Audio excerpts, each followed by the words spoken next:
인도네시아 소순다 열도 가운데에 있는 섬입니다. 포르투갈 말로 꽃이라는 뜻입니다. 높이 약 25m, 넓이 40m, 거대한 석회 동굴입니다. 바깥 날씨와 달리 안은 서늘합니다. 공기순환도 좋고 햇볕도 잘 들어오고 사람 살기에 좋은 곳입니다. 연구팀이 하는 일은 범죄 현장에서 범인을 찾는 일과 비슷합니다. 수십만, 수백만 년 전에 일어난 사건을 다루죠.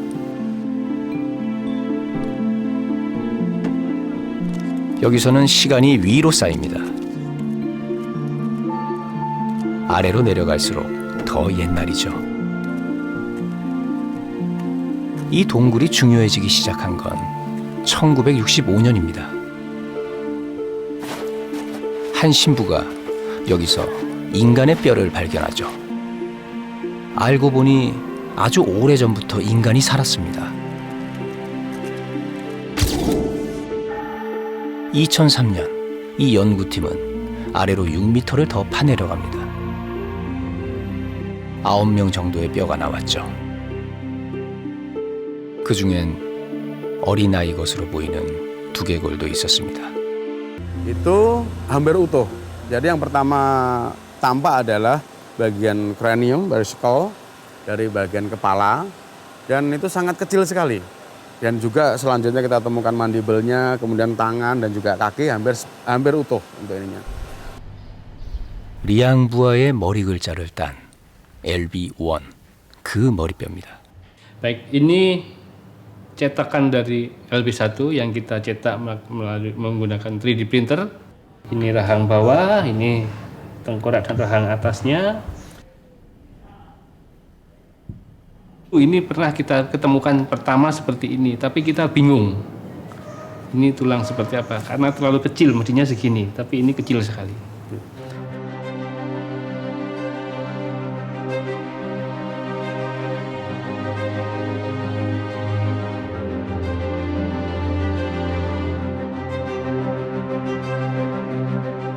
키 106cm, 몸무게 약 30kg, 25세에서 30세 사이의 여자였습니다.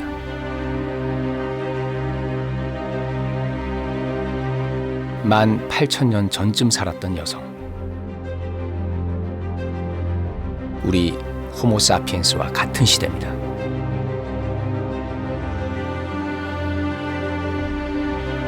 그러나 호모사피엔스 치고는 너무 작습니다.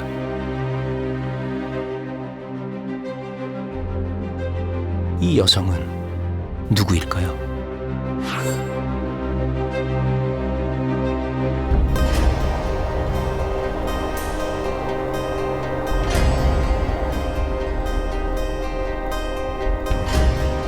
약 700만 년 전 인류는 침팬지 계통에서 떨어져 나와 여러 갈래로 진화합니다. 눈이 크고 호기심이 많았죠. 어떤 종은 도구를 손에 쥐기도 했습니다. 맹수들을 사냥했죠.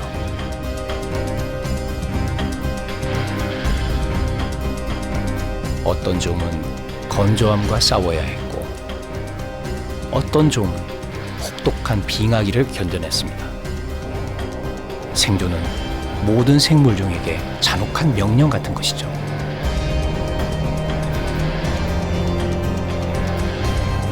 우리는 이들 가운데 누가 우리의 조상인지 정확히 모릅니다.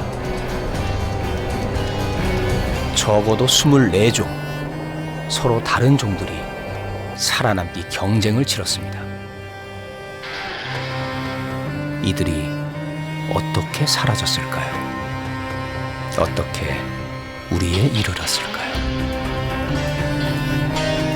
인류의 계보는 바람잘 날 없는 거대한 나무입니다. 한 뿌리에서 나왔지만 선택은 달랐습니다. 고기만 먹기도 하고 채식만 하기도 했죠. 키가 큰 종도 있었고 몸이 큰 종도 있었습니다. 이 여성은 우리와 같은 종일까요? 우리는 서로 나눠야 할 얘기가 많습니다. cukup tinggi gitu.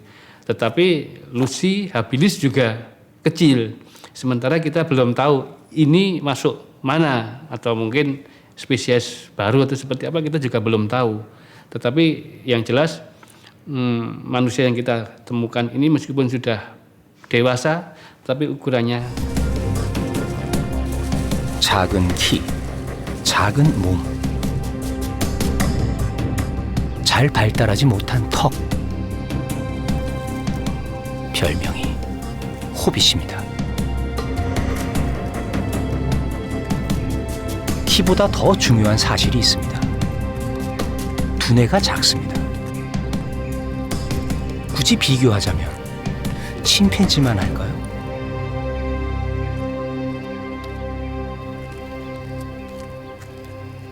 itu sekitar 385 atau bagaimana gitu sekitar itu. Kemudian diulang pakai sudah dibersihkan.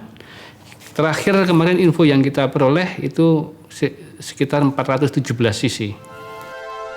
호빗의 뇌 용량은 오스트랄로피테쿠스보다도 작습니다.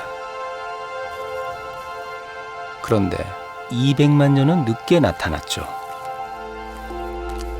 이들은 그냥 호모사피엔스일까요? 아니면 전혀 다른 종일까요?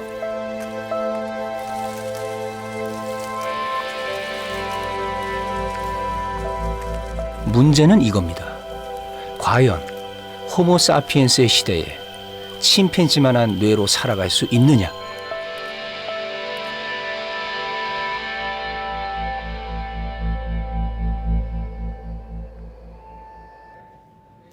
뇌 용량이 작으면 지능이 떨어졌을까요?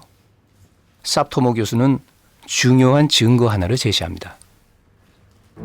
형태를 알아볼 수 없는 뼈 무더기, 호빗 시대에 살았던 동물입니다. Ini salah satu temuan penting kita.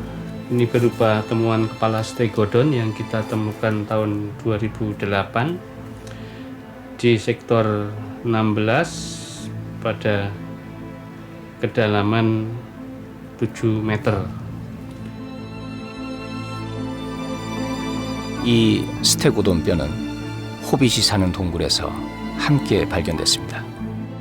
스테고돈은 어떻게 동굴 안으로 들어왔을까요? 800kg에서 1000kg 사이에 코끼리 비슷한 동물, 호빗이 때로 덤벼도 상대도 안 됐을 겁니다.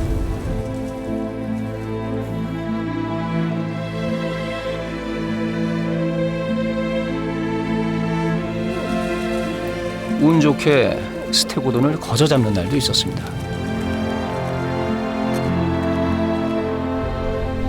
이렇게 큰 짐승을 처리하려면 도구가 있어야 하죠.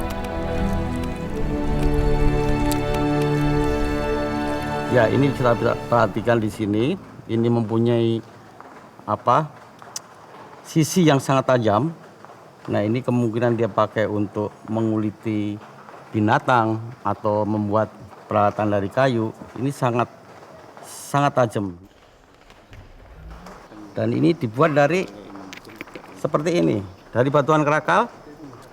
Dia pangkas ini dengan hammerstone. Nah, dia pangkas di sini. Tak, tak, tak. 호빗의 도구들은 200만 년 전 돌도끼와 비슷한 수준입니다. 물론 호모사피엔스도 이런 식으로 도구를 만들었습니다. 얼른 보면 차이를 모릅니다. 하지만 호모사피엔스 것이 더 하이테크 기술,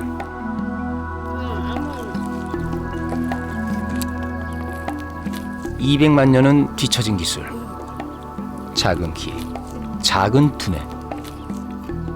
이들은 이 섬에서 최소 10,000년 전후까지는 살았던 것 같습니다. 온갖 포식자의 위협을 물리치면서 말이죠.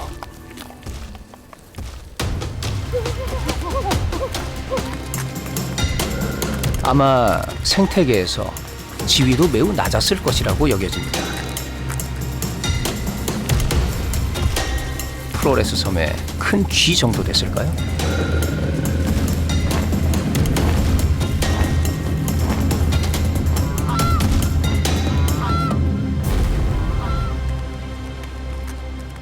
호모사피엔스의 시대에 침팬지의 뇌를 가지고 살았던 인류. 이들은 어떻게 이 섬에 들어왔을까요? Betul sekali, memang sampai saat ini kita tidak pernah ada bukti yang menunjukkan bahwa Pulau Flores pada masa lalu pernah bergabung dengan pulau-pulau yang lain pada saat air laut turun bahkan sampai sejauh 120 meter. Itu tidak pernah bergabung karena Flores itu dikelilingi oleh laut-laut yang dalam. 이들의 존재는 바다 때문에 더 설명이 안 됩니다.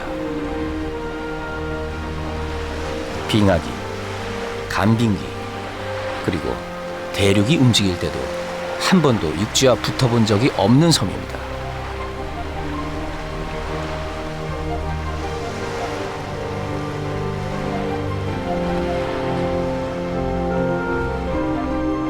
갓난아이의 뇌를 가진 호빗이 어떻게 이 바다를 건넜을까요?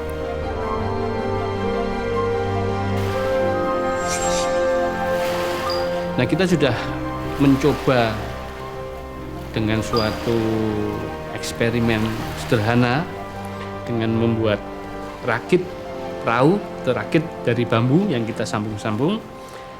Kita mencoba untuk menyeberang dari Sape ke Komodo. Itu sekitar, kita memerlukan waktu sekitar 11 jam. 그 기술을 가지고 이 바다를 건너는 데는 얼마나 걸렸을까요? 이 바다를 건너야 할 만큼 절박했던 이유는 또 무엇이었을까요? 풀어야 할 문제는 아직도 많습니다.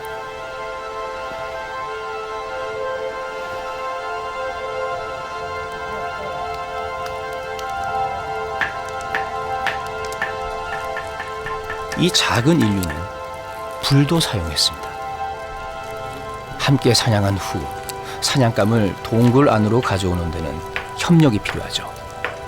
이들의 지적 능력은 결코 떨어지지 않았습니다.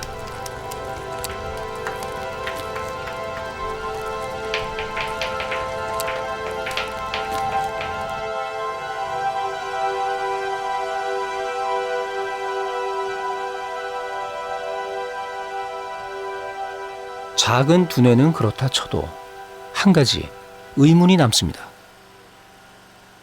그들은 왜 작을까요? That the ecosystem was very different than it is today. There were small elephant-like animals called stegodon that would have been the size of cows, essentially. Komodo dragons were still in this part of Flores at that time. And there were also two scavenging birds, a giant marabou stork that was close to 180 centimeters tall, as well as vultures. 당시 호빗과 살았으리라 추측되는 코모도 도마뱀은 지금도 살고 있습니다. 보통 도마뱀보다 훨씬 큽니다. 호빗은 훨씬 작은데 말이죠. 자원이 한정되어 있을 때 큰 신체는 골칫거리가 된다는 섬의 법칙이 있습니다.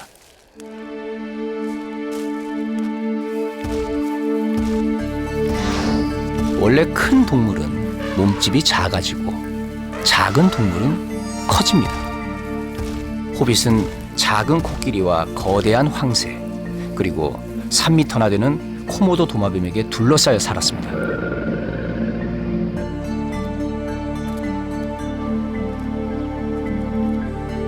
갇힌 섬에서는 열량을 많이 쓰는 뇌가 작아지는 게 생존에 유리합니다. 플로레스의 인류는 점점 더 작아졌고 신장 1m 정도에서 안정을 찾은 거죠.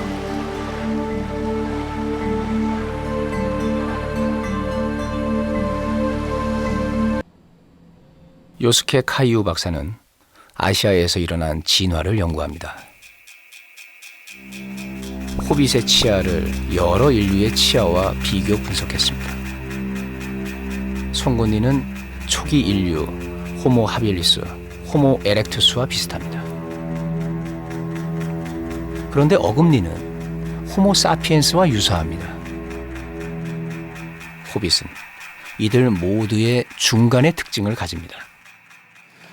まずホビットが現代人僕らと同じであるということはありえないと思います。それはいろんな歯だけではなくて頭骨にもですねたくさん原始的な特徴が残っているからです。私の考えではジャワ原人が劇的に矮小化したという方が正しいと思っています。ホビットはむしろこっちに似てるんですね。歯も小さい、顔も小さい、こういうことですね。それからあと細かいことを言うと頭の形状も違います。ホビットの頭の形状はどっちに似てるかというとこっちの方によく似てるわけですね。 우리가 지금까지 생각했던 인류 기원설입니다. 약 200만 년 전 호모 에렉투스가 아프리카를 나옵니다. 그들이 오랜 세월에 걸쳐 유럽과 아시아로 퍼져나갑니다. 그리고 20만 년 전 아프리카를 탈출한 호모 사피엔스가 전 세계로 퍼집니다. 우리 현생 인류는 이들의 후예죠. 그러나 호빗이 호모 에렉투스의 후손이라면 시나리오는 달라집니다. 아프리카에서 온 초기 이주자 호모 에렉투스가 전 세계로 퍼지면서 각각의 지역에서 번성하고 교배합니다. 플로레스 섬의 호빗도 그중 하나입니다. 약 1만 년 전쯤 어느 날 호빗은 사라집니다. 등장만큼 퇴장도 비밀입니다. Kita ketemu abu vulkanis yang sangat tebal di sana. Bahkan kadang-kadang, ya mungkin karena posisinya yang miring seperti ini, 지층을 살펴보면 그들의 멸종이 어느 정도 짐작이 갑니다. 맨 위층에 코모도와 현 인류의 화석이 함께 발견됩니다. 스테고돈과 호빗의 뼈는 여기 이상에선 발견되지 않습니다. 그 사이에 화산재가 쌓여있는 퇴적층이 있습니다. 호빗의 멸종은 화산 폭발과 어떤 관련이 있어 보입니다. bisa mungkin juga jaraknya tidak jauh dari situ atau bagaimana. Tapi yang jelas itu letusan sangat besar. Dan itu tentunya akan mengganggu ekosistem di sana. Termasuk mungkin manusianya. Karena dari situ kita melihat ada beberapa spesies yang hilang. Termasuk Homo floresiensis, Stegodon. 폭발은 온 섬을 잿더미로 덮어버릴 정도로 거대한 것이었습니다.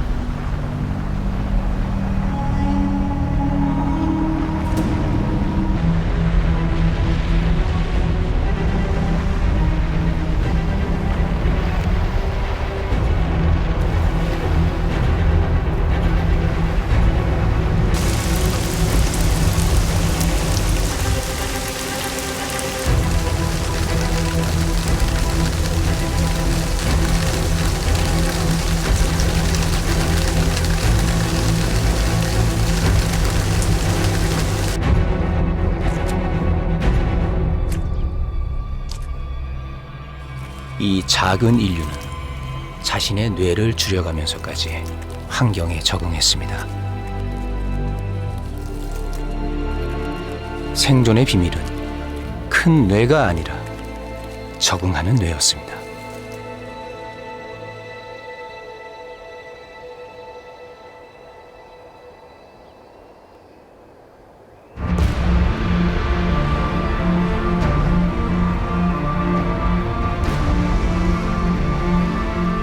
이들에게 새로운 인류의 이름이 붙었습니다. 호모 플로레시엔시스. 플로레스 섬의 인류라는 뜻입니다.